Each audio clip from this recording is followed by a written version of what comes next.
आज आपको इससे पहले के क्लास में जो बताए हुए थे कि विथ और विदाउट टू, विदाउट आर्टिकल, कहाँ द का प्रयोग नहीं होता है और कहाँ द का प्रयोग होता है। ये बहुत ही इंटरेस्टेड है, बहुत अच्छे ढंग से आप इसको देखिएगा। और महत्वपूर्ण बातों को इसमें हम सामने रखे हैं। इसमें लिखा गया है बेड, आप मीनिंग जानते ही होंगे, फिर भी यहाँ हम स्पष्ट लिख दिए हैं कि वैसे कि आप समझ लीजिए कि विथ द और without the usages of with the और विदाउट द का प्रयोग कहाँ होता है और कहाँ नहीं होता, कौन सी परिस्थिति में द लगता है और कौन सी परिस्थिति में द नहीं लगता है। तो बेड बिस्तर, प्रिजन मतलब होता है कैद खाना जिसको जेल कहते हैं, हॉस्पिटल अस्पताल, स्कूल तो जानते ही हैं, कॉलेज का माने जानते ही, टेम्पल माने मंदिर होता है, मार्केट, कोर्ट मतलब न्यायालय, कोर्ट जहाँ पर जज लोग बैठते हैं और न्याय करते हैं, जेल मतलब तो वही हुआ प्रिजन कैद खाना, यूनिवर्सिटी मतलब विश्वविद्यालय। तो ये सब संस्थान हैं और सार्वजनिक स्थल है, संस्थान है, विशेष उद्देश्य के लिए इसका निर्माण हुआ है। तो इत्यादि संस्थानों का प्रयोग जब उनके मौलिक उद्देश्यों के लिए हो, मौलिक उद्देश्यों के लिए हो, तो यथास्थान एट, इन, टू एवं बी, इन, गो, टू इत्यादि के बाद तक नहीं लगता है। आप पहले समझिए कि मौलिक उद्देश्य क्या होता है। स्कूल का मौलिक उद्देश्य क्या है? स्कूल का मौलिक उद्देश्य है स्कूल में विद्यार्थी का पढ़ना और टीचर द्वारा पढ़ाया जाना। इसमें दो आदमी का काम है, टीचर का काम है और विद्यार्थी का काम है। विद्यार्थी उसमें या तो पढ़ने जाते हैं या टीचर उसमें पढ़ाने जाते हैं। हॉस्पिटल का काम है, दो आदमी के लिए वहाँ हॉस्पिटल स्थित है, डॉक्टर और पेशेंट। डॉक्टर का काम है इलाज करना और पेशेंट का काम है इलाज करवाना। तो यहाँ मौलिक उद्देश्य क्या है इस हॉस्पिटल का? इलाज करना या करवाना। स्कूल का मौलिक उद्देश्य क्या है? पढ़ना या पढ़ाना। जेल का मौलिक उद्देश्य क्या है?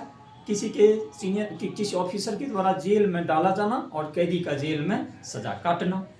कोर्ट में न्याय के लिए न्याय मांग करना और न्याय देने वाले न्यायाधीश के द्वारा न्याय देना। इस कार्य को जिस उद्देश्य से कोई संस्थान की स्थापना की जाती है उसको मौलिक उद्देश्य कहते हैं। आप इसी मौलिक उद्देश्य को परखिए और ध्यान रखिए कि जब किसी संस्थान का प्रयोग उसके मौलिक उद्देश्य के लिए होता है तब उस संस्थानों के नाम के पहले आर्टिकल द का प्रयोग या ए एन का प्रयोग नहीं होता है।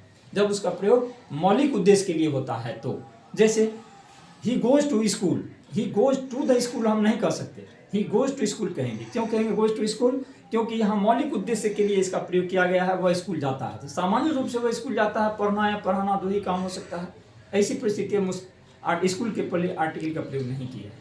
अगर हम दूसरे उद्देश्य के लिए इस आर्टिकल का प्रयोग या स्कूल का प्रयोग करते हैं तो वहाँ पर हमको आर्टिकल का प्रयोग करना हो। जैसे the guardian went to school to see the principal. Guardian ने, अभिभावक ने विद्यालय गया प्रिंसिपल से मिलने के लिए, तो यहाँ न पढ़ना हुआ न पढ़ाना हुआ, तो वहाँ पर हम गोज टू द स्कूल कहेंगे या वेंट टू द स्कूल कहेंगे। The guardian went to the school to meet the principal. तो इस तरह देखिए कि मौलिक उद्देश्य को छोड़कर अन्य उद्देश्यों के लिए, अन्य कार्यों के लिए अगर उन संस्थानों का उपयोग किया जाता है तो ऐसी परिस्थिति में उसके पहले आर्टिकल द का प्रयोग किया जाता है। विस्तार से आपको अभी अब दूसरे एग्जाम्पल के द्वारा समझाते हैं। मौखिक रूप से आप कम से कम शब्दों में कोशिश की हम समझाने का। आशा है कि इसको तो आप समझे ही होंगे। अब फिर इसका विशेष रूप से यहाँ देखिए, ही गोज टू स्कूल, यहाँ आर्टिकल नहीं लगा बिकॉज, क्योंकि यहाँ मौलिक उद्देश्य के लिए स्कूल का प्रयोग हुआ है। You went to college, college का प्रयोग पढ़ने या पढ़ाने के लिए किया गया है इस सेंस में, तो वहाँ कॉलेज के पहले नहीं लगा। दूसरी बात हमने यह भी बताया है कि टू के बाद भी इसी उद्देश्य के कारण से टू का भी प्रयोग किया जाता है। इसी परिस्थिति में कॉलेज के पहले या संस्थानों के नाम के पहले द का प्रयोग या ए एन का प्रयोग नहीं किया जाता है। जैसे the doctor went to hospital, यहाँ द क्यों नहीं लगा? क्योंकि डॉक्टर जो गए हैं हॉस्पिटल तो एक ही काम होगा उसका, इलाज करना। The accused was sent to jail, accused को जेल भेज दिया गया। सेंट टू द जेल नहीं होगा क्योंकि जेल जाना एक्यूज्ड का काम ही है। एक्यूज्ड के लिए ही जेल का निर्माण किया गया है, तो इसीलिए जेल के पहले आर्टिकल का प्रयोग नहीं करना है। He is going to market, वह मार्केट जाता है। मार्केट का इस्तेमाल दो ढंग से होता है, या तो बेचना या खरीदना। अगर कोई कह रहा है कि he is going to market तो इसका दो ही लक्ष्य होगा, या बेचने के लिए गया है या खरीदने के लिए गया है। The child is sleeping at bed, बच्चा बिस्तर पर सो रहा है। तो यहाँ सो रहा है का क्या मतलब होता है? बिस्तर का उपयोग सोने के लिए तो होता है, तो इसलिए यहाँ स्लीपिंग। तो ऐसी परिस्थिति में इन स्थानों के नाम के पहले द का प्रयोग या ए एन का प्रयोग नहीं किया जाता है। अब इसको हम देखिए, कहाँ द का प्रयोग होता है। कुछ ऐसी परिस्थितियां हैं जब उपर्युक्त संस्थानों के नाम के पहले द का प्रयोग होता भी है। जैसे परंतु जब उपर्युक्त संस्थानों का प्रयोग मूल उद्देश्य को छोड़कर अन्य उद्देश्यों के लिए हो तो उसके पहले द का प्रयोग। दूसरे उद्देश्य के लिए अगर इसका प्रयोग किया जाता है तो उसके पहले आर्टिकल का प्रयोग किया जाता है। जैसे the magistrate went to the prison. Magistrate कहाँ गए?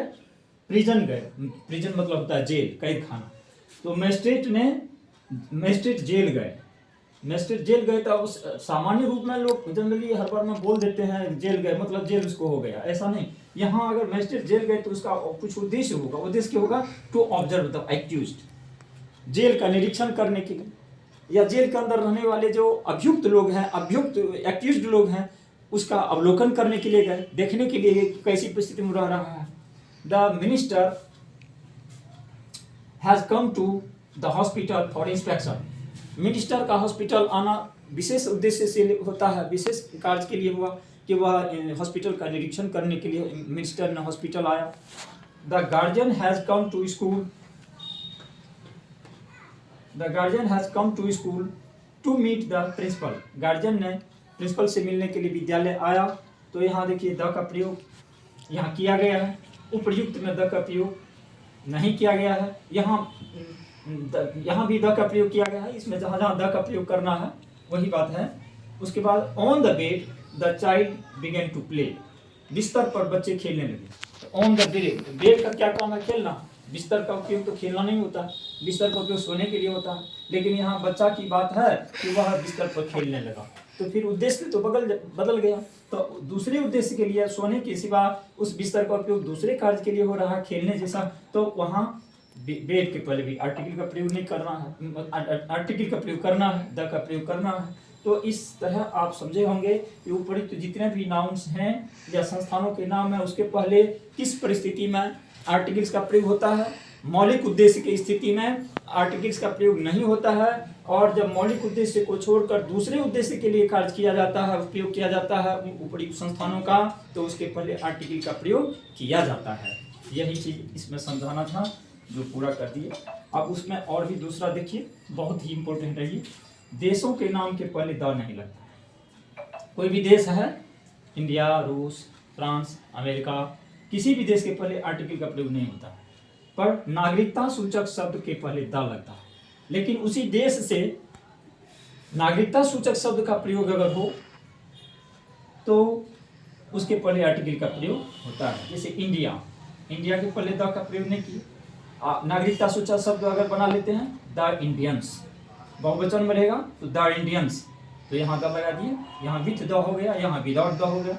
अगर कोई दूसरा देश हो, यहाँ रूस हो तो द रूस नहीं कहेंगे, रसियन तो द रसियन कहेंगे। एक इंडियन रहेगा तो एन इंडियन कहेंगे, बहुत इंडियन रहेगा तो द इंडियंस कहेंगे। इसी तरह से यहाँ देखिए, या विदाउट द है या नो आर्टिकल है, और यहाँ विथ द है तो यहाँ आर्टिकल्स के साथ है, यहाँ आर्टिकल्स और नो आर्टिकल्स इसी सेंस में है। यहाँ इंग्लैंड के पहले आर्टिकल का प्रयोग नहीं किया गया है। यहाँ नागरिकता सूचक शब्द है एन इंग्लिशमैन, यहाँ ए होगा। एन ए एन मतलब एक वचन, एन ई एन मतलब होता है बहुवचन। तो एन इंग्लिशमैन एक अंग्रेज आदमी, द इंग्लिशमैन यहाँ बहुवचन है, मैन एन ई एन, बहुत से अंग्रेज आदमी। तो यहाँ द इंग्लिशमैन का मतलब क्या हो गया? अंग्रेज। और यहाँ इंग्लैंड का मतलब एक देश का नाम हो गया। इसी तरह कोई भी देश लिखिए तो पहला जो हम लिखते हैं देश का नाम, उसके पहले आर्टिकल नहीं लगेगा, लेकिन उससे अगर हम नागरिकता सूचक शब्द के रूप में प्रयोग करते हैं कुछ जोड़ते हुए लास्ट में, तो उसके पहले द का प्रयोग या एन का प्रयोग लगेगा। आगे देखिए, एंड ये बहुत इंपॉर्टेंट है, इसको थोड़ा ध्यान से समझिएगा। इसमें क्या कहता है? एंड से जुड़े हुए यदि दो एडजेक्टिव हो और उससे दो अलग अलग व्यक्ति या वस्तु का बोध हो, तो उन दोनों एडजेक्टिव्स के पहले द लगता है। ये बहुत इंपॉर्टेंट है, ध्यान दीजिए। I read the first and the second paper. मैं दो पेपर पढ़ा, मैंने दो पेपर को पढ़ा। तो कौन कौन? पहला पेपर पढ़ा और दूसरा पेपर पढ़ा। तो I read the first and the second, यहाँ दो एडजेक्टिव है, एंड से जुड़ा हुआ, फर्स्ट भी एडजेक्टिव है और सेकेंड भी एडजेक्टिव है, और दो अलग अलग पेपर का बोध करा रहा है। इसलिए फर्स्ट के पहले भी द लगेगा, सेकंड के पहले भी द लगेगा। इसलिए रूल में लिखा हुआ है कि एंड से जुड़ा हुआ यदि दो एडजेक्टिव हो, यानी फर्स्ट एक एडजेक्टिव, सेकंड दूसरा एडजेक्टिव, तो दोनों एडजेक्टिव के पहले आर्टिकल द का प्रयोग होगा। He read the first and the second paper. उसके बाद देखिए, he knows the principal and the secretary. मान लीजिए किसी स्कूल में प्रिंसिपल भी है और कोई सेक्रेटरी भी है और दो अलग अलग आदमी ये दोनों पद संभाले हुए हैं, तो आप दो आदमी को जानते हैं। ही नोज द प्रिंसिपल, वह प्रिंसिपल को भी जानता है और सेक्रेटरी को भी जानता है।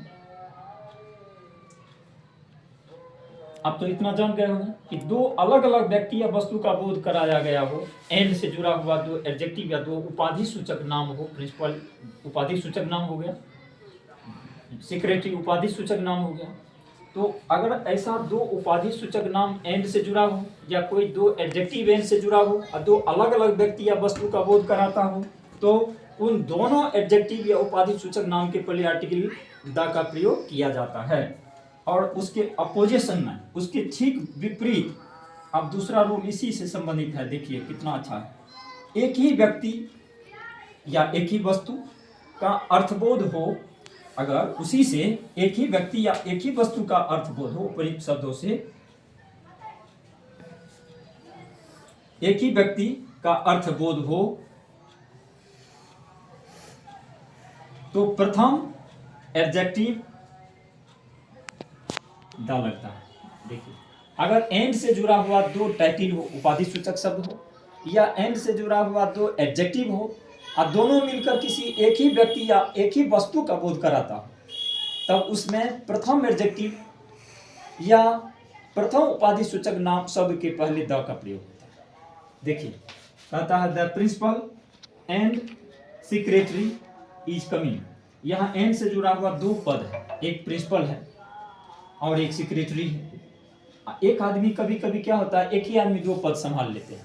कोई अध्यक्ष भी बने होते हैं। अब जैसे कोई मिनिस्टर है तो दो पद संभाले हुए हैं। सबसे पहले तो एमएलए होते हैं अपने क्षेत्र के, और उसके बाद एक मिनिस्टर का भी पद मिल गया, तो दो पद तो वैसे भी संभाल लेते हैं लोग। तो इस तरह से अगर एक ही व्यक्ति दो पद संभाले हुए हों, दो उपाधि अगर उनके हों और एक ही व्यक्ति का उस उपाधि से बोध होता हो, तो उसके पहले एंड से जुड़ा हो, तो उस पर एंड के प्रथम एडजेक्टिव जो होगा या उपाधि सूचक शब्द जो होगा उसके पहले द का प्रयोग होगा। The principal and secretary is coming. इसका मतलब एक आदमी आ रहा है। प्रिंसिपल एक ही आदमी है और वही आदमी सेक्रेटरी भी बने हुए हैं, एंड से जुड़ा हुआ है। प्रथम उपाधि सूचक शब्द ये प्रिंसिपल है, इसके पहले आर्टिकल द का प्रयोग करेंगे। आज देखिए, आज के चैप्टर जो ये आर्टिकल द का प्रयोग है आज समाप्त हुआ। आज का ये अंतिम दिन है चैप्टर आर्टिकल का। बहुत लंबा चला और अपने आप लोगों ने बड़ा धैर्य के साथ पूरे आर्टिकल को देखा। हमारा पूरा प्रयास रहा कि आर्टिकल्स में कोई भी बाकी का रूल बाकी न रह जाए। हर